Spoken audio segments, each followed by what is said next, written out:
സ്വാസ്ഥ്യപഥത്തിൽ ഇന്ന് ആയുർവേദത്തിന്റെ അഷ്ടാംഗങ്ങളിൽ ആദ്യത്തേതായ കായ ചികിത്സയെക്കുറിച്ചാണ് പറയുന്നത്.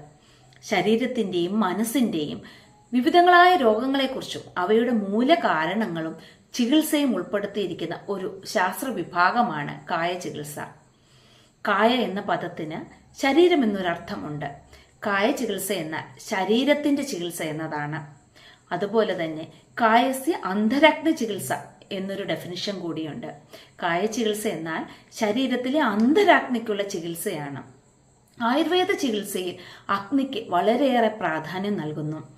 അഗ്നി ശക്തവും സമതുലവുമാണെങ്കിൽ മാത്രമേ ദഹനപ്രക്രിയ, ഉപാപചയം, രോഗപ്രതിരോധം, ഊർജപ്രദാനം എന്നിവ ശരിയായ വിധത്തിൽ നടക്കുകയുള്ളൂ. ശ്വാസകോശ സംബന്ധമായ രോഗങ്ങൾ, ജീവിതശൈലി രോഗങ്ങൾ, നാഡീവ്യൂഹത്തെ ബാധിക്കുന്ന രോഗങ്ങൾ, മാനസിക രോഗങ്ങൾ, ത്വക്ക് രോഗങ്ങൾ തുടങ്ങിയ വിവിധങ്ങളായ സിസ്റ്റത്തെ ബാധിക്കുന്ന രോഗങ്ങൾക്കുള്ള ചികിത്സ പ്രതിപാദിക്കുന്നത് കായ ചികിത്സാ വിഭാഗത്തിലാണ്.